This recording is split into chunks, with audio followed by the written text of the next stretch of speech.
So, Mike, welcome back to part 3. Thank you, George. We're looking in this series about the value of platforms and how they're so critical to the success of an advisor's business. And today we want to look at due diligence. Why should an advisor perform due diligence when looking to use a platform? So I guess firstly is the fact that when you partner with a platform, the nature of that relationship is a strategic one. It doesn't make sense to have several platforms in your business, and certainly the trend we've seen over time is consolidation within an advisor's firm to use fewer and fewer platforms. But in addition to that, there's a lot of complexity that comes with changing platforms or starting up a new relationship. And so it's very important to identify that strategic partner who you can partner with over the long term to get the best outcome for you and your clients when it comes to using a retail platform. You're absolutely right. I like to think of it as having two phones. You know, they both can make calls, they can both do the job, but actually you're working with a Samsung, say, over here and an Apple over here, and they both work differently. And it's actually quite tricky to have 3 or 4 or 5 of them. You actually only want a few of them. And in fact, when I speak to advisors, there are no advisors saying, I want more platforms. I want fewer platforms. So what are the things you should look at when you're looking to do due diligence on a platform? I think we could split those, top key items up into a couple buckets. There's the kind of advisor and client experience bucket. There's the business or operating model that the platform follows, the technology that they use, and that I guess goes hand in hand with compliance as well, and the kind of regulatory governance around the platform. And so, to start off on the client and advisor experience side, does the platform offer a seamless and intuitive front end which you and your clients can easily engage with and use to execute on your financial advice needs and recommendations?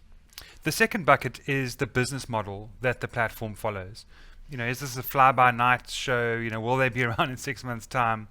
But more importantly, will they be around in 20 years' time?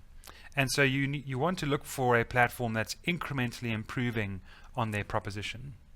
And most platforms these days have a big brother, whether it's a big asset manager or life company. We're fortunate enough to be part of the Standard Bank group, and certainly Standard Bank is one of the largest financial services providers in Africa. So we will be around in 25 years' time.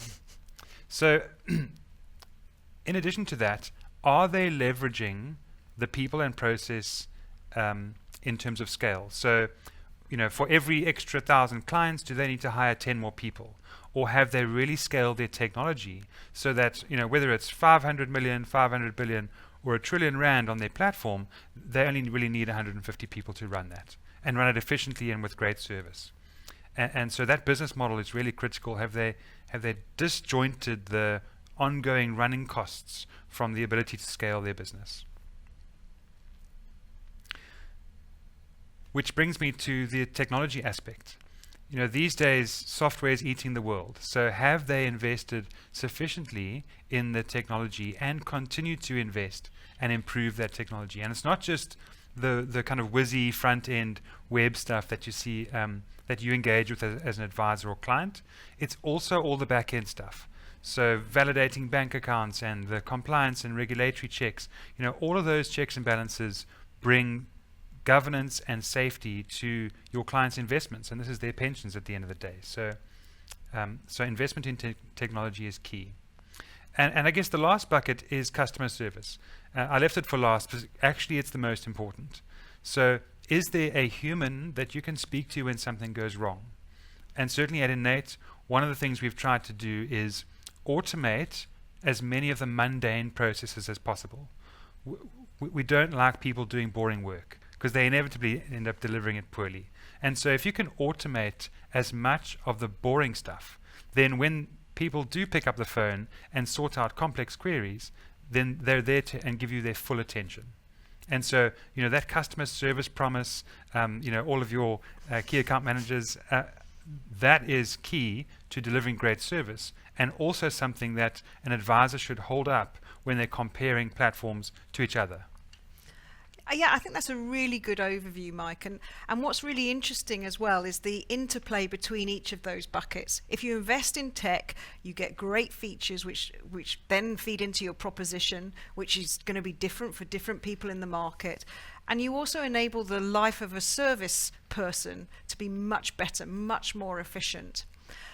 So tell me, Mike, how often do you think an advisor should look at the due diligence around the platforms they're using? George, it's a lengthy process. I won't lie. It's lengthy because it has to be detailed enough that you get the sense and level of conviction that you're choosing the right long-term strategic partner for you. And so these sorts of things probably, happen every 2 years or so. If you have a set of providers already, every 2 years you should be checking in and seeing whether they're meeting all of your needs. And certainly when you choose to change that process, you should take a fair amount of time and collaborate with your business development manager, with the relationship that you have with any prospect platform, to make sure you get all the answers you need to the key questions that you might want to ask. And if I can just summarize, if someone wants to take this a bit further, we've written a white paper on this, which you can find on our website, which will take you step by step through the due diligence that you might want to do on any prospective or existing platform that you use. Absolutely. It's a brilliant white paper. The author is one of the best guys that I know. Really? Thanks, Mike. Okay. Thanks, George.